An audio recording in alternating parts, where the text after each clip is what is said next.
बिस्मिल्लाहिर्रहमानिर्रहीम। अस्सलाम वालेकुम। कैसी है मेरी प्यारी प्यारी यूट्यूब फैमिली। अच्छा जी, हम आ गए अपने शो के पास और टाइम है जी तकरीबन 5 बजे का।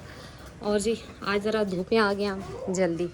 तो ये जी अपने लगे हैं, खा रहे हैं आराम आराम से। इनका पड़ा हुआ था जो दिन का खाना। और ये जी रही गुड्डी, ये रहा मुकद्दर, ये रही मन्नत और ये रही जी दोनों छोटी। और जी मैंने इनको लूसन सुबह डाला था जो कि अभी ये आराम आराम से खा रही हैं। यानी कि इन्होंने ये खाने का इनका मूड नहीं था क्योंकि ये अपना वंडा ही खाती हैं। लेकिन अभी देखा जी तो आराम आराम से अब ये खा रही हैं। इनको होना चाहिए कि ये खा लेना चाहिए इनको, लेकिन ये जी बस सिर्फ अपनी फीड ही खाती हैं। ये रहे जी। अच्छा, साफ़ पानी भी इनका भर दिया था। अभी फिर मैं इनको पानी डाल दूँगी। आधी बाल्टी हुई है। इंशाल्लाह थोड़ी देर में ये भी पी के ख़त्म कर देंगी। आज मैं जल्दी आ गई इसलिए पड़ा हुआ है, वरना ये बाल्टी एंड होता है इसका। तो ये जी अभी खा रही हैं। और ये देखें जी, कैट भी इधर और मुर्गियाँ भी इधर और वो रही मुर्गियाँ। गर्मी की वजह से इनकी दोस्ती हो गई जी कैट की और मुर्गियों की,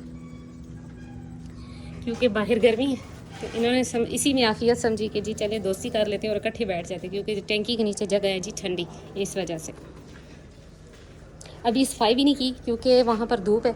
तो मैंने सोचा कि चले धूप उतर जाएगी तो फिर इंशाल्लाह सफाई कर दी जाएगी और इनको खाना वगैरह भी ताबी दूँगी। अभी तो खैर ये इनका टाइम नहीं था, लेकिन मैं जल्दी आ गई तो इस वजह से अभी ये आराम आराम से अपना खा रही हैं अगला वाला ही, क्योंकि गर्मी है तो आराम आराम से ये खाती रहती हैं। और ये रहे जी मन्नत का जी बड़ा ही इस चीज़ में दिल अटका हुआ है। ये जो डंडियाँ सी हैं ये उतार उतार के खाती रहती है, पता नहीं क्यों। और ये जी काम होते थे युमन के और इसके भी यही काम है, क्योंकि युमन की जो है ना रिश्तेदार है ना, इस वजह से तो वही हरकतें हैं इसकी। जैसे युमन इधर खड़ा होकर तो ये तोड़ा करता था, इसकी भी वही हरकत है। बाकी किसी बकरी की ये आदत नहीं है, इसकी ये आदत है।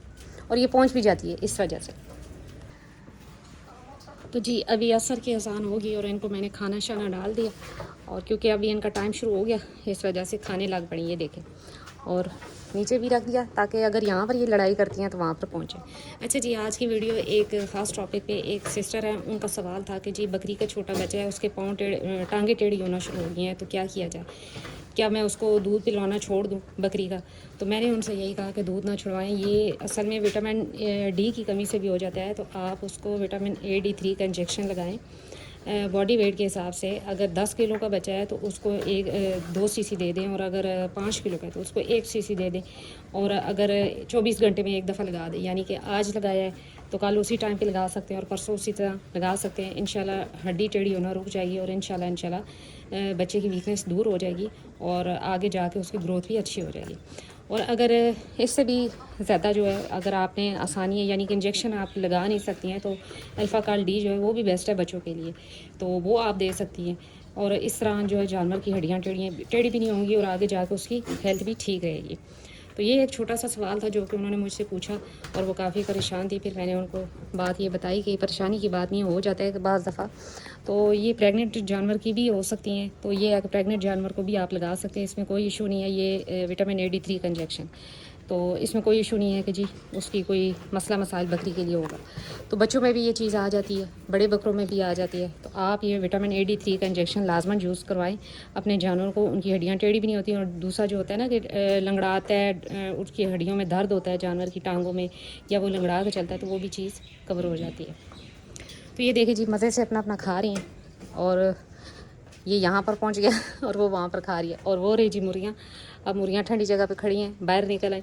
अभी इनको जी उधर रूम में कर देना है जब धूप उतर जाए तब, क्योंकि अभी तो धूप है इस वजह से। साफ़ पानी भी भर के रख दिया। अच्छा, इस पानी में जी मैं अभी थोड़ी देर बाद, मुझे याद नहीं रहा, मैं लेकर नहीं आई। दही मैंने फेंट के रखा हुआ है, उसमें मैंने 2-3 चम्मच ग्लूकोज डाल लेती हूँ और वो मैं ले आती हूँ और वो मैं डाल देती हूँ उनको। तो बड़े शौक़ से पीती हैं, लेकिन अभी याद नहीं रहा। तो वो मैंने दही सा जिसे कहते हैं लस्सी सी बना के रखी हुई थी, जहन में नहीं रही और वो नीचे ही रहेगी। अभी मैं लेकर आऊँगी, इस पानी में ऐड कर दूँगी। तो जानवर पानी भी खुशी से पीता है। और दूसरा, इनका जो मैदा गरमाई हो जाती है वो भी नहीं रहती, क्योंकि लस्सी या कच्ची कह लें वो बन जाती है, जिसकी वजह से इनको ठंडक भी मिलती है मैदे में। ये नवाबज़ादा जी बैठ के खा रहे हैं इसको कल से फिर हल्के हल्के मोशन लगे क्योंकि गर्मी सख्त है। तो इसका भी एक टोटका, देसी जो टोटका है वो ये है जी कि आप 1 चमची सौंफ लें, 1 चमची अजवाइन लें और 1 चमची अनारदाना लें और वो रात को जानवर को खिला दें। तो इंशाल्लाह सुबह तक जो है वो जानवर बिल्कुल ठीक होगा। अगर इस कंडीशन में यानी कि पेट ख़राब होता है कि जी वो ज़्यादा खा गया या जानवर पानी पी लेता है खा के, या ये है कि गर्मी आ जाती है मैदे में, तब भी ये अच्छा टोटका है। अब मन्नत भी इसका देख देखिए बैठ के खा रही है। असल में गर्मी बहुत है जी, जानवर भी निढाल हो जाते हैं और इनका खाना पीना भी थोड़ा स्लो हो जाता है, लेकिन जैसे जैसे शाम होती है तो तब ये खाना पीना ठीक कर लेते हैं। तो ये रेंज है। अच्छा, देसी टोटका मैंने इसलिए बताया, वरना तो बहुत सी मेडिसिन मोशन वाली मिल जाती हैं जानवरों की। देसी टोटका इसलिए बताया कि जिन लोगों को मेडिसिन की समझ नहीं आती, या ये कह लें कि वो इंजेक्शन एकदम नहीं लगा सकते, या घर में मौजूद नहीं है मेडिसिन, तो आप ये टोटके छोटे छोटे आप जहन में रखें। तो ये इससे ये है जी कि जानवर आपके ठीक हो जाते हैं। अब जैसे कि मेरे पास और कोई चीज़ नहीं होती, अब जैसे कि इसको मोशन लगे, अब मैं शाम को इसके लिए जी दही में 2 गोलियाँ, 2 कैप्सूल जो है इमोडियम, वो मिक्स करके इसको खिला दूँगी। इंशाल्लाह ये बिल्कुल ठीक हो जाएगा। तो वैसे तो आप बहुत से टोटके भी हैं, बहुत सी मेडिसिन भी हैं, बहुत से सिरप भी हैं, लेकिन जो मेरे पास मौजूद होता है मैं वही आपको बताती हूँ। और दूसरी बात यह है कि जो आसानी से अवेलेबल होता है हर घर में, तो वही मैं आपको टोटका भी बताती हूँ और जो मैं अपने जानवरों पे यूज़ भी करती हूँ। तो अभी जी थोड़ी देर बाद अभी छत से नीचे जाऊँगी तो इसके लिए ले आऊँगी, फिर शाम को मैं इसको खिला दूँगी, इंशाल्लाह ठीक हो जाएगा। असल में दूध भी पीता है और चारा वगैरह भी ज़्यादा खा जाता है, इस वजह से ये मोशन हो जाते हैं जानवर को। कोई इसमें परेशानी की बात नहीं है। और मोशन भी इस तरह थोड़े इस तरह के, बहुत ज़्यादा वो जिसे कहते हैं पानी वाले नहीं है। मुर्गियाँ इनके पानी में से पी रही हैं। अच्छा, ऐसे माहौल में ना मुर्गियाँ बड़ी ज़बरदस्त जो है ना वो जिसे कहते हैं इनके साथ अटैच हो जाती हैं, ये कह लेंगे एडजस्ट हो जाती हैं, क्योंकि इनको असल में यही माहौल चाहिए कि जो ये मेंगने बड़े शौक से खा रही होती हैं, कभी क्या अपने खाने को छोड़ के, तो इस जगह पे ये बड़ी खुश रहती हैं। अच्छा, लूसन बड़े शौक से खाती हैं, नीचे जो गिरता है वो लूसन भी खा लेती हैं।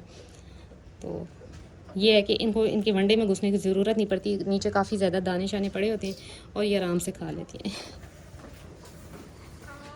ये देखिए जानवर एंजॉय करते हैं खाना भी और मौसम भी। ये देखिए गुड्डी हो रही। अच्छा, गुड्डी जो है ना वो इससे झुक के नहीं खाती ना, तो इसलिए वो आराम से उधर खा रही होती है, लेकिन इनमें से कोई जाए ना तो फिर ये मारती है गुड्डी उनको, इसलिए मैं ज़मीन पे भी रख देती हूँ कि ये अपनी मर्ज़ी से खाते रहे। ये रहा मुकद्दर।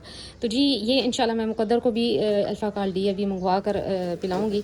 ये अच्छा होता है जानवरों के लिए, और आप बड़े जानवरों को भी दे सकते हैं, यानी कि ब्रीडर बकरों को या इतनी एज की बकरियों को, बकरों को, सबको दे सकते हैं। अल्फ़ा काल डी कोई इसमें इशू नहीं है।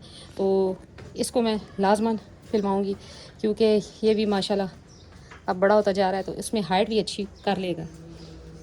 तो ये रही जी गुड्डी। अभी पिलाना है जी मुकद्दर को दूध वगैरह भी, ताकि वो चुप कर जाए, वरना अगर वो खा पी भी चुका हो ना और उसको दूध ना पिलवाया जाए तो जैसे ही मैं नीचे जाऊँगी पीछे से शोर मचाना शुरू कर देता है कि जी मुझे तो दूध नहीं आज मिला। तो फिर मैं आती हूँ, उसका कान पकड़ती हूँ, तब वो फिर पी के फिर चुप करता है। तो इसलिए अभी मैं इसको जो है पहले ही पिलवा के चली जाऊँगी दूध, ताकि ये बाद में शोर ना करे। ये रहे जी। तो जी ये छोटी छोटी बातें सीखने में आ जाती हैं, जब आप जानवर रखते हैं तो ये चीज़ें आपके पास आ जाती हैं। इसमें परेशानी की कोई बात नहीं है, हर चीज़ का इलाज मुमकिन है, हर चीज़ की भी, हर बीमारी की मेडिसिन मौजूद है। जैसे इंसानों की थी, आजकल जानवरों की भी हर बीमारी की मेडिसिन मौजूद है। तो इसमें परेशानी की कोई बात नहीं है। आप विटामिन A D3 का इंजेक्शन लगाएँ, अल्फ़ा काल डी मंगवाएँ, वो बच्चे को पिलाएँ, तो इंशाल्लाह बिल्कुल ठीक हो जाएगा। अच्छा, फिर एक और बात जी कि ये इनके सींगों का कहा है जी, इनके सींग अच्छे नहीं है। तो जी वो 2 ही बातें आती हैं, या तो आप खूबसूरती को देखें या फिर आप ब्लड लाइन को देखें, नस्ल को देखें। तो माशाल्लाह से जी इनकी खूबसूरती भी है, लेकिन यही बात आती है कि जी ये जो सींग है इनके वाकई सच में बड़े ख़तरनाक किस्म के सींग है। तो इंशाल्लाह जैसे ये एक जैसे होंगे ना, बड़े होंगे, यानी कि इसके भी, मुकद्दर के भी और इनके भी सींग एक ही दफ़ा मैं बनवाऊँगी। और रही बात इनकी, तो जी ये नस्ल है, ब्रीड है, ओल्ड ब्लड लाइन से हैं, तो मुझे इनसे कोई फ़र्क नहीं पड़ता कि इनके सींग कैसे हैं कैसे नहीं हैं। हाँ, शुरू में जी नाक, कान और वो जिसे कहते हैं नकोड़ा, ये वो देखने का बड़ा शौक़ था जी, और समझ नहीं थी, लेकिन अब पता लगा जी कि नाक नकोड़ा कुछ नहीं होता। असल में जो चीज़ होती है वो ब्लड लाइन होती है, ये कह लें कि ब्रीड होती है। तो इंशाल्लाह सेट हो जाएगा। ये भी, इसके भी बनवा लिए जाएंगे और इनके भी। ये देखें जी नीचे से अब दाने खा रही है, मुर्गी, तो ये बड़ी आसानी होती है, मुझे इनके स्पेशल कुछ से ला कर नहीं खिलाना पड़ता, बस ये नीचे से खा लेती हैं आराम से। तो यही थी आज मेरी छोटी सी वीडियो। उम्मीद करती हूँ मेरी वीडियो अच्छी लगी होगी। अगर अच्छी लगी है तो लाइक एंड सब्सक्राइब कर दे। मिलते हैं नेक्स्ट वीडियो में नेक्स्ट टॉपिक के साथ, तब तक बाय।